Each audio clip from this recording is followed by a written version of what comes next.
Narcissists do not come to build, they come to break, to fracture, to shatter the very core of who you are. They slip into your life like a thief in the night, smiling with false charm, while sharpening their knives behind their back. They know the power of the mind, and they make it their battlefield. If you have ever been tangled in the twisted web of a narcissist, you know they are masters of mental warfare. They do not play fair, and their tactics are as dark as they are cunning.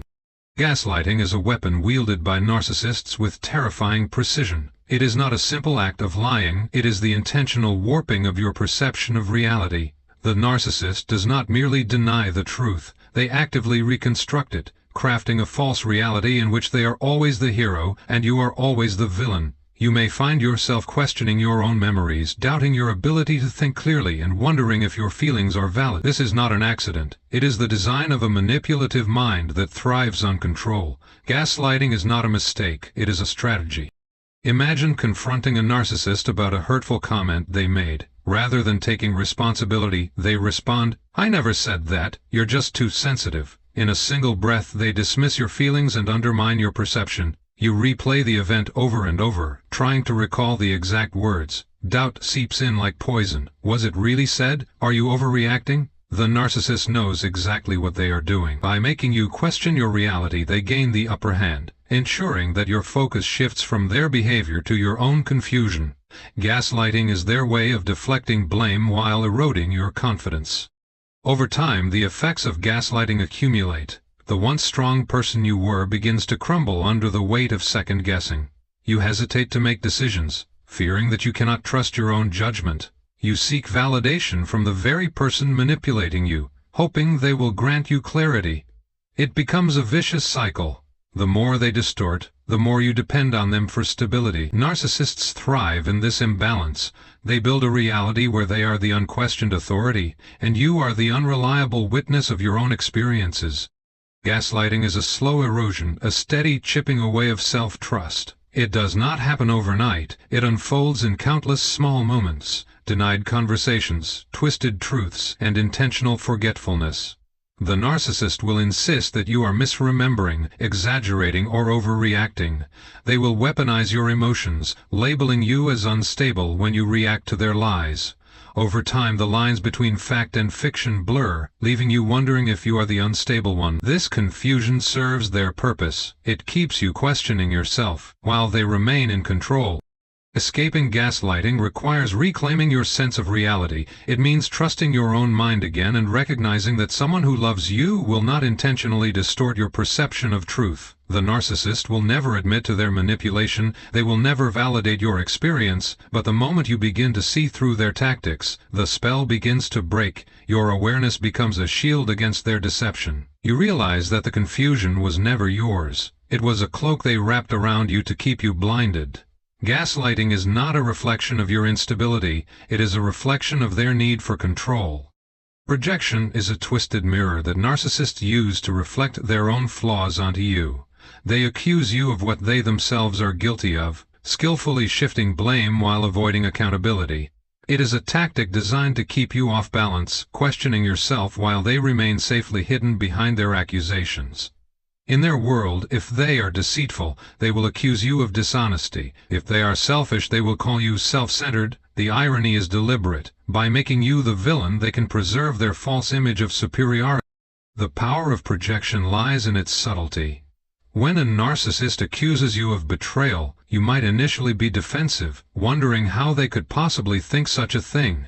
As time goes on, their accusations wear you down. You find yourself defending your integrity, explaining your intentions, and questioning your own motives. The more you try to prove your innocence, the more they tighten the noose of blame. This is precisely their goal, to distract you from their own behavior, while manipulating your perception of reality.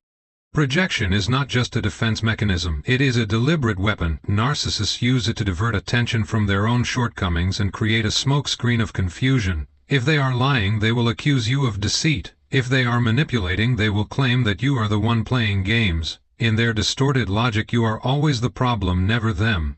This tactic not only shields them from responsibility but also isolates you, making you feel like you are constantly on trial. You begin to internalize their accusations, wondering if there is truth in their lies.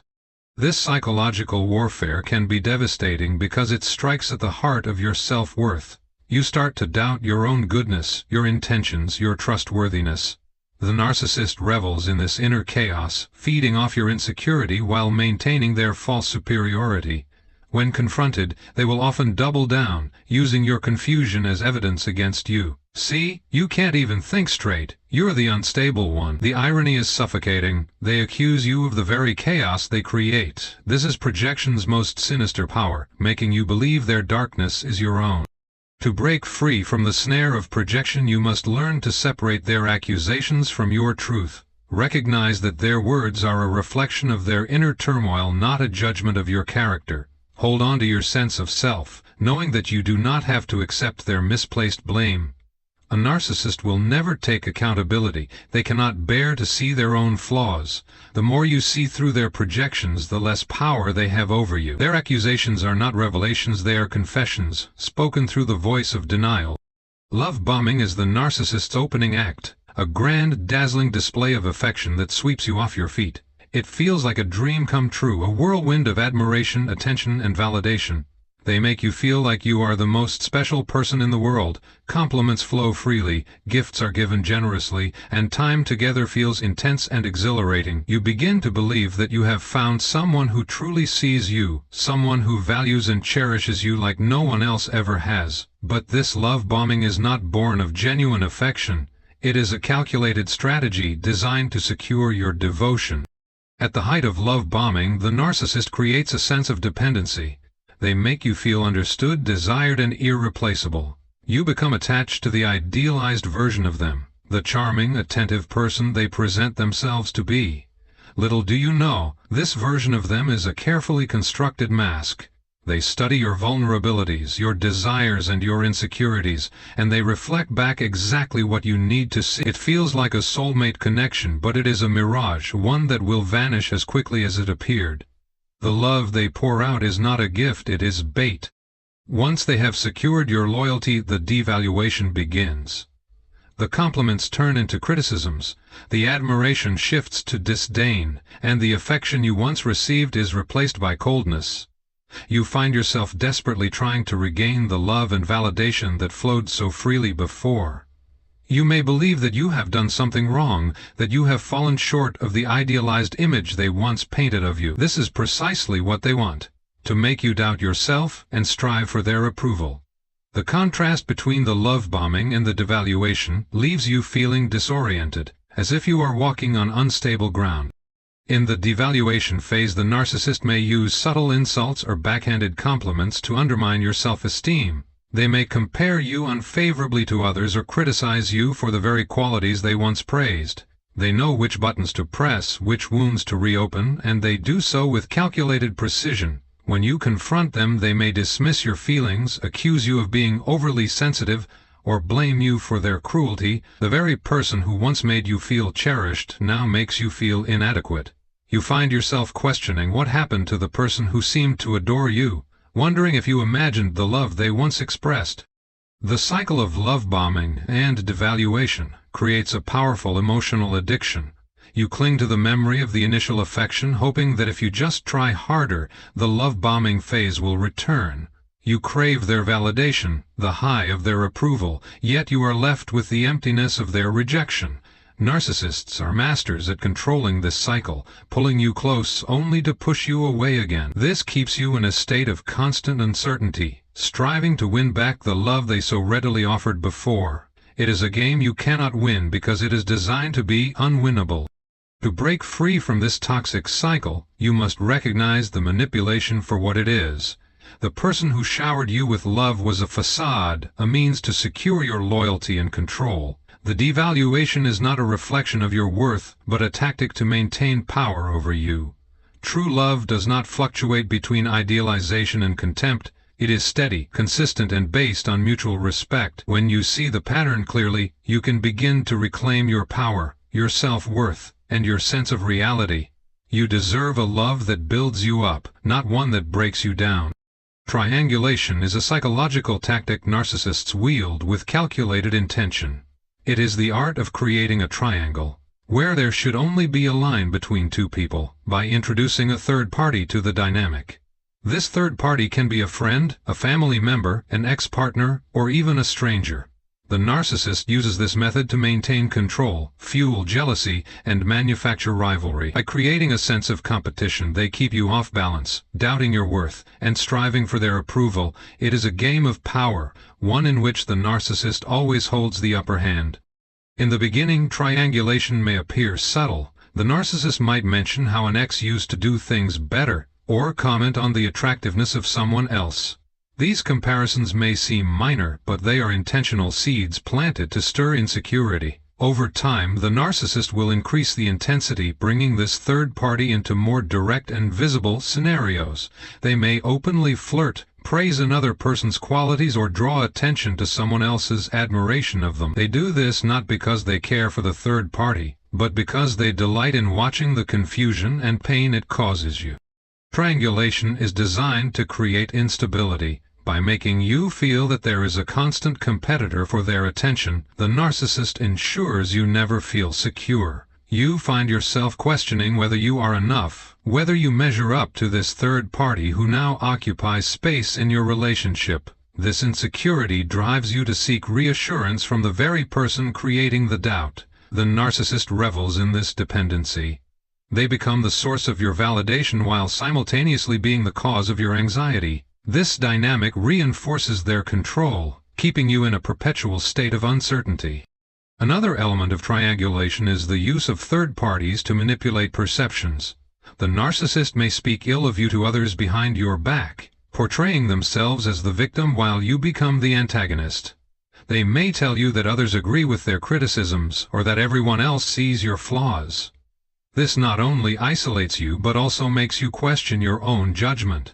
You wonder if others truly see you as the narcissist claims, and this doubt deepens your dependence on them. The narcissist delights in pitting people against one another, watching the chaos unfold from their seat of control. Even in moments of conflict, triangulation is a weapon. If you challenge the narcissist's behavior, they may pull in a third party as a witness or an ally to support their perspective. Suddenly, it's not just a disagreement between you and them. It becomes you versus them and someone else. This tag-team approach intensifies your sense of isolation, convincing you that you are outnumbered and misunderstood. The narcissist uses this tactic to dodge accountability, shifting the focus away from their actions and onto your perceived shortcomings. Escaping the grip of triangulation requires recognizing it for what it is, a calculated strategy to manipulate, divide, and control. Understand that the third parties involved are often unaware of their role as pawns in the narcissist's game. They are tools used to disrupt your sense of stability and to reinforce the narcissist's dominance. Take a step back and reclaim your sense of reality. Remember that genuine, healthy relationships do not thrive on jealousy, rivalry, and confusion. You have the power to disengage from the game, to step out of the triangle, and to reclaim your peace of mind. Recognize the tactic, refuse to participate, and regain your strength. The silent treatment is not just a moment of quiet or a brief cooling-off period. It is a weapon wielded by narcissists to control, punish, and manipulate. It is a calculated withdrawal, a refusal to communicate that leaves you grasping at straws, desperate to understand what went wrong. The narcissist withholds their voice, their attention, and their acknowledgement, creating a wall of silence that becomes an invisible prison. Their silence screams louder than any argument, making you feel isolated, dismissed, and insignificant. They use it to remind you that they hold the power, that your peace of mind rests in their hands. When a narcissist employs the silent treatment, they aim to destabilize you emotionally. You find yourself replaying every interaction, questioning if you said or did something to trigger their cold withdrawal. Your thoughts spiral, wondering if you are to blame, if there is something inherently wrong with you that has caused this void. This self-doubt serves their purpose. The more uncertain you become, the more control they maintain. The silence is not a passive act. It is an active method of punishment. By withholding communication, they assert dominance, reminding you that they control when and if reconciliation will occur. Stonewalling, a cousin of the silent treatment, takes this tactic further. While the silent treatment is an outright refusal to communicate, stonewalling is the art of selective communication. dismissing your attempts to resolve conflict, ignoring your efforts to connect, and minimizing your concerns. They may respond with monosyllabic answers, disinterested shrugs, or a vacant, detached gaze. Their refusal to engage is a message that your feelings are inconsequential, that your perspective is unworthy of acknowledgement. By stonewalling, they deny you the opportunity to express yourself, to seek understanding, or to heal the wound they have inflicted. The silent treatment and stonewalling often occur in cycles. After a period of cold detachment, the narcissist may suddenly re-engage, offering just enough attention to draw you back in. You may feel a sense of relief when they finally speak, grateful for any acknowledgement, even if it is brief or superficial. This push-and-pull dynamic deepens the dependency they crave, reinforcing their power over your emotional state. The inconsistency is intentional. It keeps you on edge, uncertain of when they might retreat again into their fortress of silence. It is a manipulation that makes you hunger for their approval while fearing their withdrawal. The emotional toll of these tactics cannot be underestimated. The silence erodes your self-worth, leaving you feeling invisible and invalidated. You begin to fear their silence more than their anger, because in their silence you feel abandoned and unseen. The longer the silent treatment continues, the more desperate you become for resolution. You may apologize for things you did not do, concede to their demands, or suppress your own feelings just to restore the connection. The narcissist knows this. They know that their silence can make you surrender, that it can break your spirit and mold you into a compliant source of supply. Breaking free from this pattern requires recognizing the intent behind their silence. It is not a result of hurt or misunderstanding. It is a deliberate strategy to control. Healthy communication involves addressing conflicts openly and respectfully. It does not use silence as a weapon. When you see through their tactic, you can reclaim your power by refusing to participate in their game. You do not have to beg for their attention, apologize for existing, or sacrifice your peace for their approval. Silence does not define your worth. Their refusal to communicate speaks more about their character than it does about yours. Choose to honor your voice, your feelings, and your right to be heard.